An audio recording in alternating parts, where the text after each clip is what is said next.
Okay, so get this. A woman on the run. Like, not just a casual jog, but full-on fleeing. Like, something terrifying is right behind her. Whoa. And that's how we meet Elodie. Right. She's this geneticist, seems to have it all, but something is clearly haunting her. Yeah, I'm hooked already. And then, bam! It gets even better. She just ditches everything, her job, her whole life.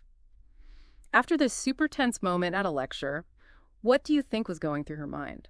Well, I mean, it's got to be desperation, right? Maybe fear. It's like she's running from herself almost. Totally. And as we get deeper into this manuscript, we find out about her past. It explains at least some of why she's doing this. The story flashes back to 1995 with a 9-year-old girl named Bella. Okay, setting the stage early. And get this, our runaway scientist is actually Bella all grown up. Whoa. So it's like more than just a chase then. It's about facing your past, maybe even coming to terms with who you were and who you are now. Exactly. And Bella's story, let me tell you, is far from ordinary. Imagine being 9 years old and realizing you have this effect on people, but you have no clue what it is or why it's happening. Okay, yeah, I'm trying to picture this. Yeah, so classmates go silent around her. Toddlers are totally mesmerized. It's like this unsettling feeling she gives off that even Bella finds strange. Yeah, creepy kid vibes. Yeah. But like, more than that, right? Oh yeah, way more. And it's not she's doing it on purpose either. Remember that part with her classmate Katie Jennings? Oh yeah, the one where Bella just seems to know Katie's lying. That's the one. It's not so much about reading minds, though. It's more like she just gets people, like, intuitively. Interesting. So this subtle difference, the not quite fitting in thing, that becomes a big part of her life. Definitely. And it doesn't help that her mom, Julia, well, their relationship adds a whole other layer of complicated. Oh, so? There's this scene, it's kind of heartbreaking. Julia's driving Bella to see this Dr. Blake, and the tension is so thick you could cut it with a knife. You can just tell Julia is on edge, but Bella has no idea why. Ugh, that feeling when you're a kid and you just know your parents are upset, but you don't know what you did. It's the worst. Yeah, right. Now, imagine that, but then add in Bella's whole effect on people, and suddenly this car ride becomes a huge source of anxiety for her. Makes sense. So who's Dr. Blake? What's his deal? Well, he's kind of a mystery himself. But his house, it's like straight out of some Gothic novel, all these clashing architectural styles. A housekeeper who practically jumps out of her skin when she sees Bella. Okay, so not your average doctor's office then? Not even close. You can tell right away that something else is going on. And Dr. Blake himself, does he match the whole creepy house vibe? He's described as imposing but kind. Like, there's this calmness about him. Even Bella seems to pick up on it. Interesting. But it's in his study, you know, all cozy with a fire in the fireplace, books everywhere, that things get really real. Julia, she drops a bombshell. She wants to return Bella. Return her, like she's a faulty product or something. Pretty much. And it's not even because Bella's difficult or anything. It's because Julia thinks she's defective. Oh, harsh. And it gets worse. She reveals this whole thing called Project A. Project A, what's that? It was this whole genetic selection program. Turns out Bella has siblings, Silas and Maya, each of them engineered for specific things. Silas is supposed to be this amazing athlete, and Maya, she's like a super genius. So they're like designer babies. No, basically. And they're living up to the hype. Oh, yeah. They're exceeding expectations, which just makes Bella's difference stand out even more in Julia's eyes. And Julia, she keeps using words like creepy to describe Bella. You know, like she's genuinely afraid of her own daughter's abilities. That's intense.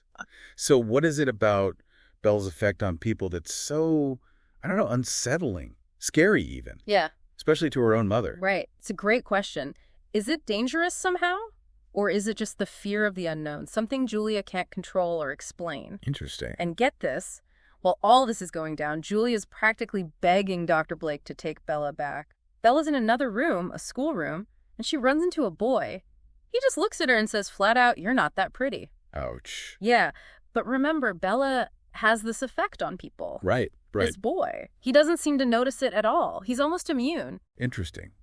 Almost like he's repulsed by whatever it is that draws other people in.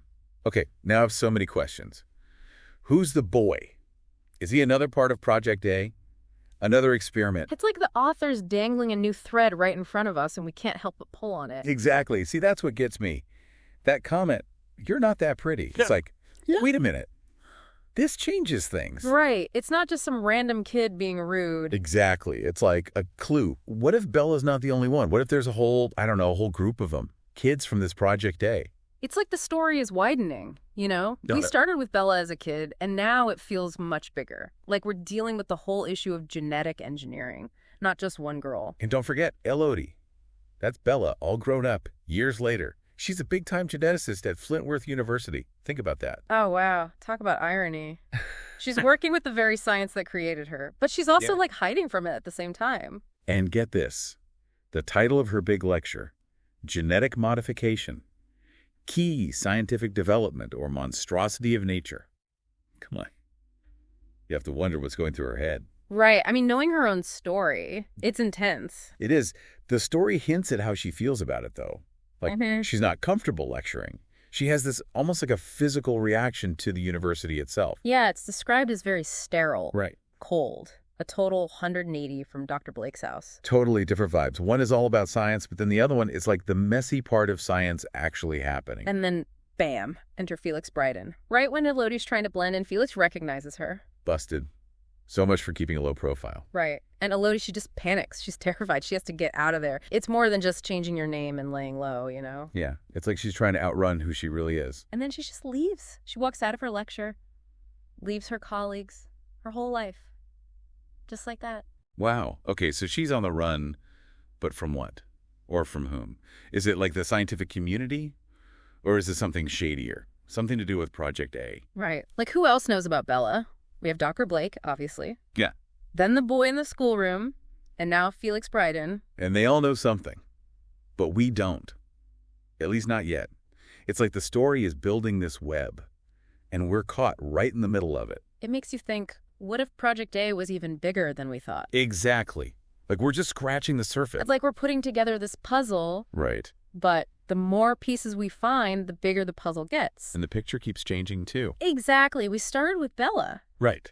She was designed for something, but we still don't know what. And now we have Elodie, years later, You- trying to deal with the fact that this science, the science that made her is now her whole life. It's a lot to unpack, and it makes you think about what Julia said, you know, calling Bella creepy and all that. Yeah. What was it about Bella that scared her so much? I think it was, well, Julia had this idea in her head, right? The perfect kid, no flaws, all the good stuff.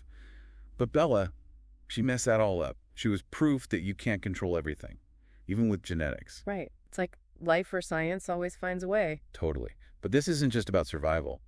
It's about being human, even when you're different from what people expect. And that's what makes Elodie's story so compelling. She's not just running from her past. She's running from, well, from the whole system that created her. It's true, Flintworth. Her fancy job is Dr. Elodie Gare. It's all fake. A way to hide from who she really is. But the truth keeps finding her. First with that boy at Dr. Blake's house, then with Felix Bryden. She can't escape who she is. Exactly. It makes you wonder, though, how many other people know about Project A, about Bella? Right. Is there someone else out there watching her, waiting for her to slip up? It's kind of creepy when you think about it. Totally. It's like the story is leaving us with more questions than answers, you know? But in a good way. It makes you want to keep digging. Exactly, and that's the mark of a good story. It Yeah. stays with you. Makes you think. So we're leaving Bella, or Elodie, I guess, on the run. We still don't know everything that happened, but we're left with these big questions. About how far is too far with science. Who gets to decide that? And what makes us human in the first place? Especially when science can change that. If you want to find out what happens to Elodie and unravel the mystery of the girl with the green eyes, you gotta check out the full manuscript. It's one of those stories that really gets under your skin. Yeah. The characters, the plot, it all just stays with you. Well, that about wraps up our deep dive into the girl with the green eyes. Until next time, keep those pages turning and those questions coming. And remember, sometimes the most interesting answers are the ones we find ourselves. See you on the next deep dive.